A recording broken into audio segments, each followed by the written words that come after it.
भारतीय संस्कृति,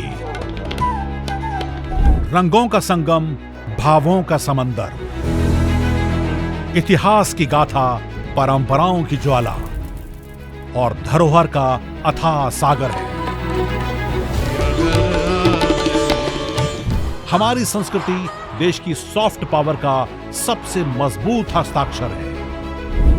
योग, आयुर्वेद, भारतीय दर्शन, साहित्य, कला और संगीत जैसे अनेक क्षेत्रों में भारत की अमूल्य देन ने पूरे विश्व को प्रभावित किया है।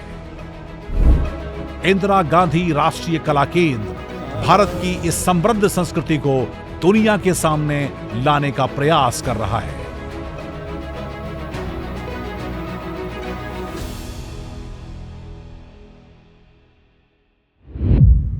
नमस्कार, स्वागत है आप सभी का हमारी विशेष साप्ताहिक प्रस्तुति संस्कृति संवाद में।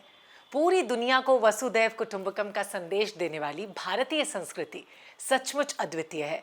ये वो ज्ञान परंपरा है जिसमें ऊंच नीच का कोई भेदभाव नहीं, समानता और स्वतंत्रता इसके मूल सिद्धांत हैं। इसी महान परंपरा को आगे बढ़ाने का एक प्रयास है हमारा ये शो संस्कृति संवाद।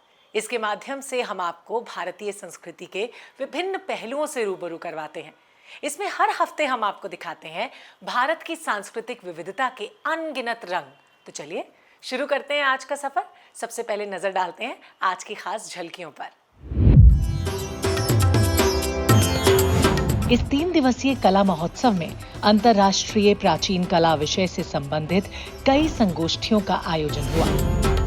सतगुर होए दया तशरदा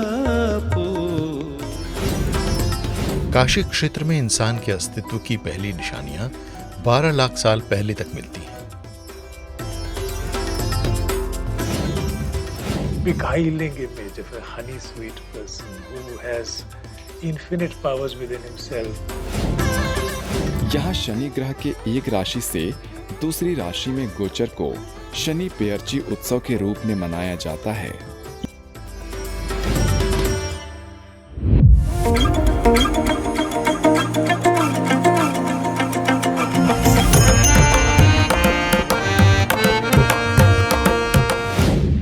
झलकियों से आपको अंदाजा तो लग ही गया होगा कि आज के एपिसोड में हम आपको क्या खास दिखाने वाले हैं। तो अब चलते हैं संस्कृति संवाद के पहले सेगमेंट साप्ताहिक सुर्खियां की तरफ। इस सेगमेंट में हम आपको दिखाएंगे कि पिछले हफ्ते कला और साहित्य के क्षेत्र में कौन कौन से प्रमुख कार्यक्रम आयोजित हुए। तो आइए जल्दी से नजर डाल लेते हैं सप्ताह की सुर्खियों पर। नई दिल्ली में केंद्रीय संस्कृति मंत्रालय के सहयोग से 8वें अंतर्राष्ट्रीय प्राचीन कला महोत्सव का आयोजन इंदिरा गांधी राष्ट्रीय कला केंद्र और रेज ऑफ विजडम सोसाइटी ने संयुक्त रूप से किया। इस 3 दिवसीय कार्यक्रम में कला, धर्म और उपचार पर संगोष्ठी के साथ ही दृश्य कला में आध्यात्मिक, प्रतीकात्मक और उपचारात्मक विषय नामक प्रदर्शनी भी आयोजित की गई। इस 3 दिवसीय कला महोत्सव में अंतर्राष्ट्रीय प्राचीन कला विषय से संबंधित कई संगोष्ठियों का आयोजन हुआ। इनमें कला और संघर्ष समाधान, बाउल दर्शन में चिकित्सा विधान, आरोग्य प्रदान करने वाला ओडिसी और इसमें निहित सार्वभौमिक सिद्धांत, नाटक आंदोलन और चिकित्सा विधान, मनोहरता का सौंदर्य शास्त्र, आध्यात्मिकता, चेतना और सामाजिक विकास, सामाजिक सांस्कृतिक कला प्रारूपों के रूप में धार्मिक अनुष्ठान, संघर्ष, कला और सामाजिक उपचार, भारतीय ललित कलाओं में आध्यात्मिकता, इन सब विषयों पर चर्चाएं शामिल रहीं। इन विषयों पर विद्वानों ने अपने विचार साझा किए। कार्यक्रम के दौरान केंद्रीय संस्कृति मंत्रालय की संयुक्त सचिव श्रीमती अमिता साराभाई, भारत सरकार के प्रशासनिक सुधार और लोक शिकायत विभाग के सचिव श्री वी श्रीनिवास, आईजीएनसीए के सदस्य सचिव डॉक्टर सच्चिदानंद जोशी, प्रसिद्ध ओडिसी नृत्यांगना डॉक्टर रीला होता, सम्मेलन के सह संयोजक डॉक्टर मनिंद्र ठाकुर और आईजीएनसीए के कला दर्शन विभाग की प्रमुख प्रोफेसर ऋचा कंबोज उपस्थित रहे। उद्घाटन सत्र में डॉक्टर सच्चिदानंद जोशी ने सनातन के संदर्भ में धर्म के सार की व्याख्या करते हुए कहा कि धर्म में ये भी शामिल है कि व्यक्ति किस तरह से अपना जीवन जीता है। Interestingly, when we also talk about dharma, it does not confine to only mankind. It also goes beyond the peripheries of mankind. It leads to the nature, the flora, the fauna, and the surroundings.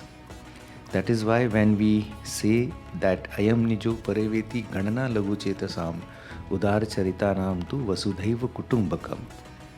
So the concept of kutumbak goes beyond me and my family. उद्घाटन सत्र की मुख्य वक्ता के रूप में राष्ट्रीय संग्रहालय की टैगोर नेशनल फेलो डॉक्टर मधु खन्ना ने कहा कि रामायण और महाभारत जैसे महाकाव्य हमें कला से जोड़ते हैं।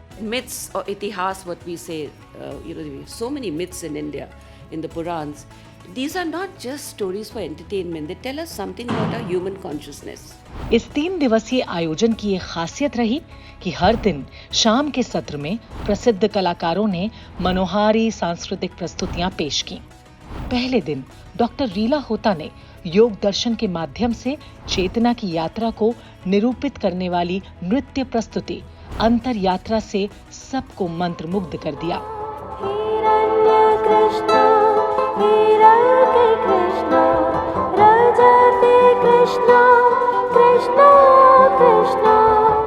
वहीं दूसरे दिन श्रीनिवास जोशी ने शास्त्रीय गायन बाजे बाजे बाजे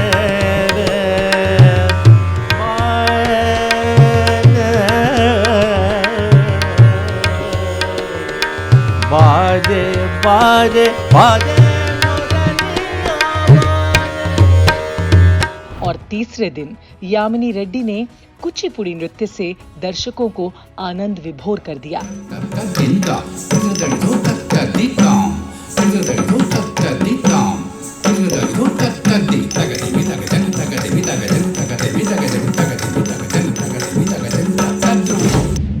केरल के त्रिशूर में अन्वेषम 2024 व्याख्यान श्रृंखला की शुरुआत woven wonders the legacy of Kilimangalam kora grass mats विषय पर व्याख्यान के साथ हुई।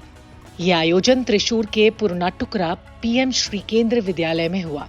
इस अवसर पर हस्तशिल्प सेवा केंद्र के सहायक निदेशक डॉक्टर साजी प्रभाकरण ने व्याख्यान दिया।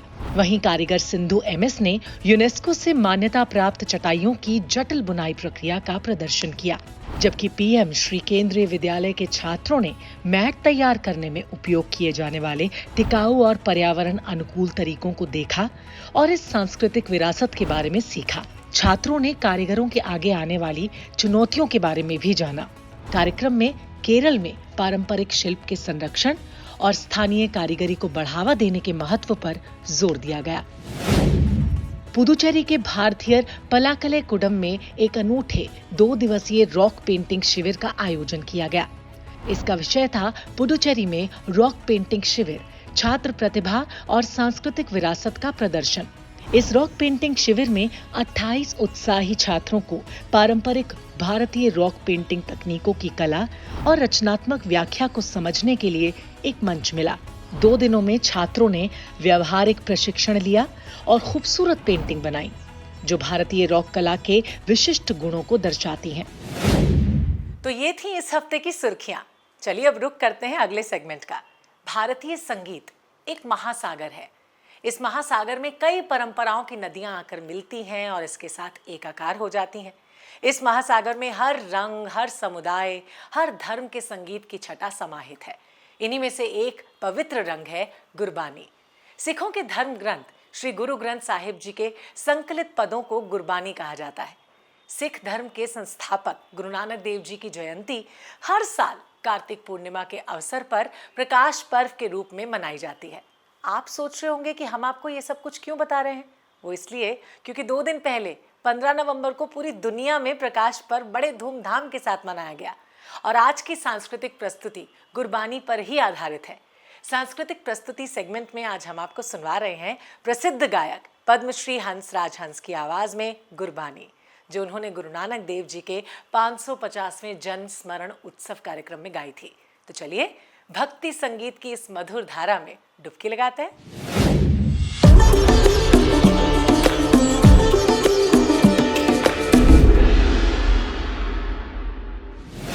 सतगुर होए दयाल न कबहूँ चूरिए।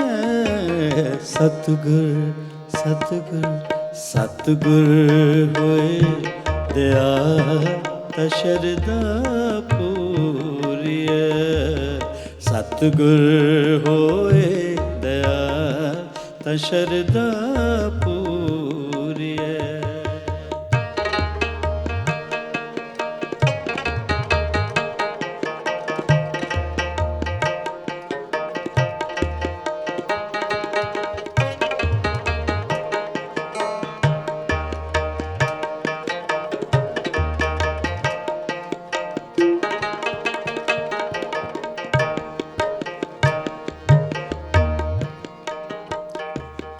ਸਤਿਗੁਰ ਹੋਏ ਦਿਆਲ ਤਾਂ ਦੁੱਖ ਨਾ ਜਾਣੀਐ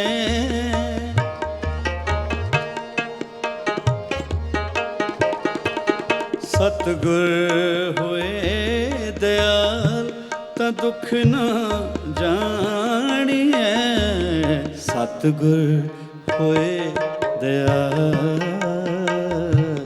ਸਤਿਗੁਰ ਹੋਏ ਦਇਆ ਤਾਂ ਹਰ ਰੰਗ ਮਾਣੀਐ ਸਤਿਗੁਰ ਹੋਏ ਦਇਆ ਤਾਂ ਹਰ ਰੰਗ ਮਾਣੀਐ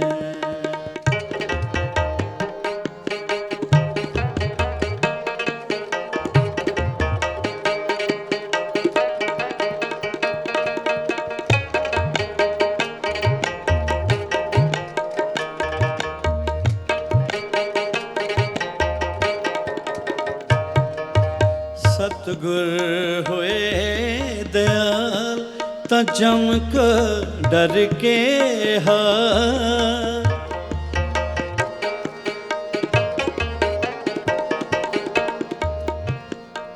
ਜੋ ਤੂੰ ਮੇਰੇ ਵੱਲ ਹੈ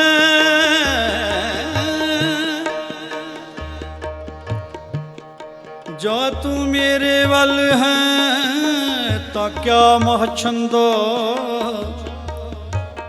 ਤੁਧ ਸਭ ਕਿਛ ਮੈਨੂੰ ਸੌਪਿਆ ਜਾ ਤੇਰਾ ਬੰਦਾ ਸਤਿਗੁਰ ਸਤਿਗੁਰ ਹੋਏ ਦਿਆਲ ਤਾਂ ਜਮ ਕ ਡਰ ਕੇ ਹਾ ਸਤਿਗੁਰ ਹੋਏ ਦਿਆਲ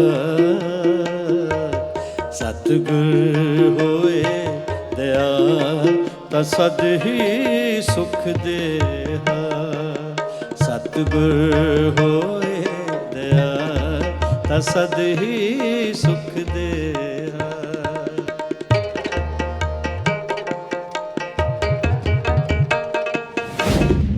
तो अभी आपने सुना हंसराज हंस की मधुर आवाज में दिव्य गुरबानी को। यकीनन इस दिव्य संगीत ने आपके मन को अपूर्व शांति से भर दिया होगा। अब बढ़ते हैं अगले सेगमेंट की तरफ। हिंदू धर्म में कार्तिक माह का विशेष महत्व है और इसी माह में देवता 4 माह के शयन के बाद जागते हैं। कार्तिक में अनेक धार्मिक अनुष्ठान संपन्न होते हैं। विशेष तौर से वाराणसी में कार्तिक मास में अद्भुत दृश्य देखने को मिलता है, जब कार्तिक पूर्णिमा के दिन माँ गंगा के तट पर देव दीपावली धूमधाम से मनाई जाती है। गंगा के घाटों पर लाखों दीप जलाकर अद्भुत दृश्य रचा जाता है और इस पवित्र नगरी में लाखों श्रद्धालु स्नान और पूजा के लिए आते हैं। वाराणसी में इस माह कई धार्मिक अनुष्ठान जैसे कि तुलसी शालिग्राम विवाह और भीष्म पंचक ये सब आयोजित किए जाते हैं।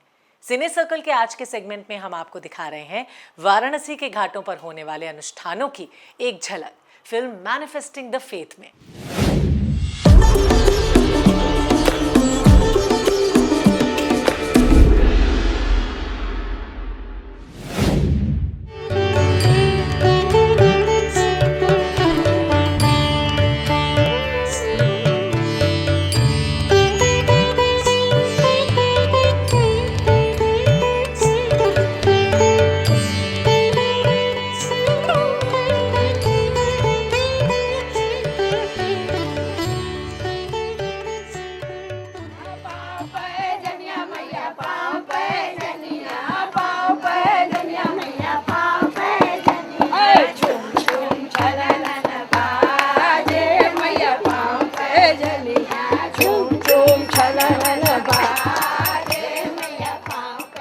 Your reaction to the visuals that you are watching on your TV screen would largely depend on your personal antecedents.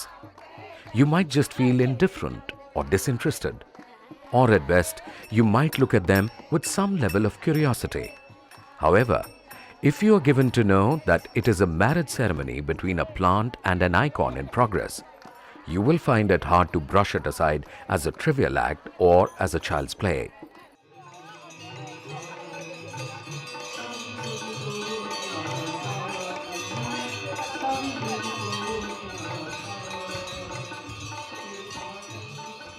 One of the most beautiful sights in the evening is the Ganga Aarti that is held as a routine every day.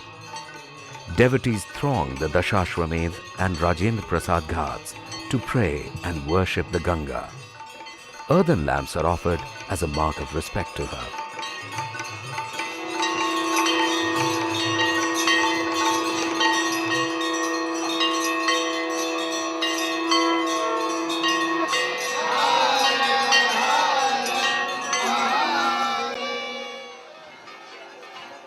Three days after Prabodhini Ekadashi were devoted by us primarily to reflect upon the meaning and essence of these celebrations.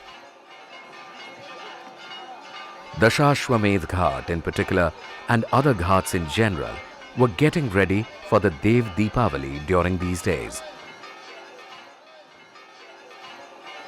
This unfortunate and despicable act of bloodshed of innocent people did not dampen the spirits of the devotees, though the celebrations were scaled down to holding of the Maha-Aarti in devotion to Ganga Maiya. This was done as a mark of respect to the departed souls. Newer celebrations and events are bound to evolve. Dev Deepavali is one such example.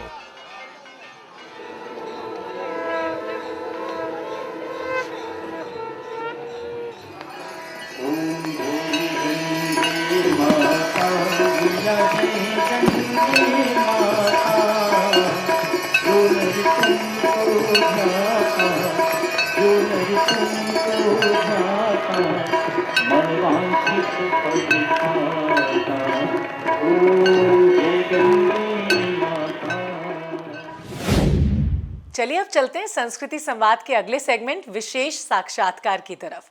Bharat में कई इतिहासकारों ने अपने शोध और अपने लेखन के माध्यम से भारतीय संस्कृति को देखने की एक नई दृष्टि पैदा की। आज हम विशेष साक्षात्कार में आपका परिचय करवाएंगे इतिहास और संस्कृति के एक ऐसे गहन अध्येता से जिन्होंने भारतीय कला को वैश्विक मंच पर एक नई पहचान दी। हम बात कर रहे हैं पद्म भूषण से सम्मानित प्रसिद्ध कला इतिहासकार प्रोफेसर बीएन गोस्वामी की। उन्होंने भारतीय चित्रकला पर विशेष शोध किया है। आप भगवान कृष्ण और राधा के दिव्य प्रेम का वर्णन करने वाले अद्वितीय महाकाव्य गीत गोविंद से भली भांति परिचित होंगे। महाकवि जयदेव की इस अमर कृति ने न सिर्फ साहित्य बल्कि चित्रकला पर भी गहरा प्रभाव डाला है। बीएन गोस्वामी ने गीत गोविंद से प्रेरित चित्रकला को भी अपने शोध का विषय बनाया। उन्होंने इन चित्रों के माध्यम से भारतीय कला में प्रेम और भक्ति के अद्भुत संगम को उजागर किया। तो चलिए गीत गोविंद को देखते हैं बीएन गोस्वामी की कलात्मक दृष्टि से।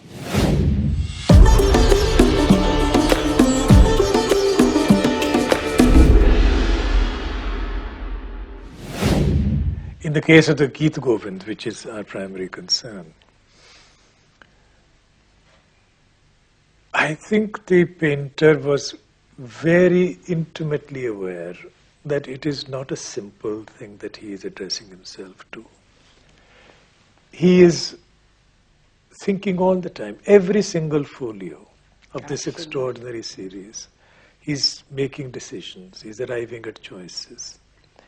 And what goes into his thinking, what are the sort of general series of images that are roaming through his head at a particular time, things that he has inherited, shall we say, or he has seen in his own lifetime, how these are the backdrop against which he has to invent something, come up with something totally different, meaningful, relatable to this particular text, which does not simply illustrate it, that is, of course, far behind us.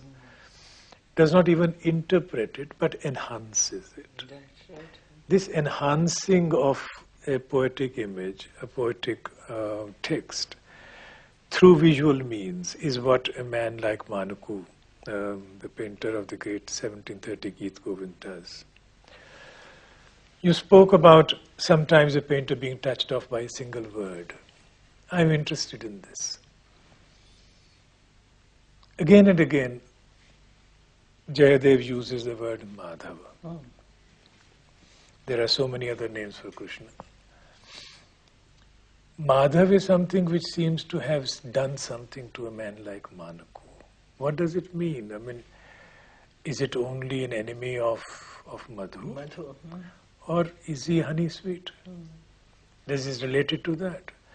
Not only does he settle for the other one, while not being unmindful of his sort of great prowess in the field of battle and so, but he creates a beguiling image of a honey sweet person who has infinite powers within himself, but also is capable, as Jayadev's Krishna is, of enchanting completely. You know, those eyes that whisper into the ears of that Mor Mukut, Mor Mukut Katikachni, Kar Murali Urumal, that kind of an image. But the colors, for instance, which suggest themselves to him through the text. Now, Chandan Charchita, color, right? Neel Kalevar, color. Peet Vasant, yet another color. Vanamali. So these are things these are blocks with which he builds.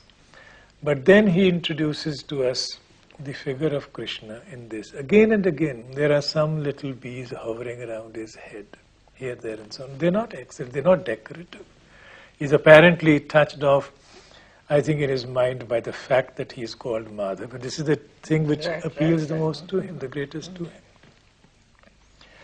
I think he is deeply aware of this, that there are things which need to be stated in words which at least match the beauty of Jayadev's verses, and therefore he goes ahead and does it, chancing his arm from time to time. There's a very limited scope that he has. There is no great narrative that we have here in front of us. But this whole business of divinity and humanity, of the sacred and the profane, so to speak, and so on, if one has to come to terms with this, he does it in his own fashion. Taking the case of narrative alone, for instance, there are all these things in the background which he could have explored in his own fashion, but he knows that he's limited. It is all happening in the outdoors. There is no great setting that he can create. It's only a sylvan setting, a forest, the river. With these limited means, he has to create some drama, some change from one thing to the other. And how he places things, takes them forward, pushes them into the background, changes the color of the background, gives us a completely flat monochromatic surface against which these faces, these figures are etched out and so on, is extraordinarily imaginative. तो अब हम आ गए हैं संस्कृति संवाद के आखिरी segment मेरा गांव मेरी धरोहर में। इस सेगमेंट में हम आपको परिचित करवाते हैं भारत के किसी एक गांव की विशेष लोक कला और वहां की परंपरा से, जो उसकी पहचान है। आपको बता दें कि मेरा गांव मेरी धरोहर भारत सरकार की अहम परियोजना national mission on cultural mapping का अहम हिस्सा है। इस मिशन का उद्देश्य देश के सारे गांव का डॉक्यूमेंटेशन करना है, ताकि हमारी समृद्ध सांस्कृतिक धरोहर को आने वाली पीढ़ियों के लिए सहेजा जा सके। तो आज जानिए पुदुचेरी के एक अनोखे गांव तिरुनल्लार के बारे में।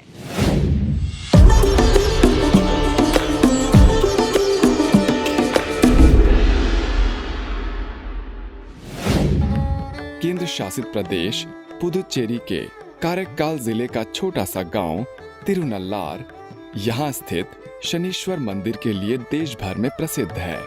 यहाँ की कुल आबादी 6,866 है। यहाँ बोली जाने वाली मुख्य भाषा तमिल है। गांव की साक्षरता दर लगभग 87% है।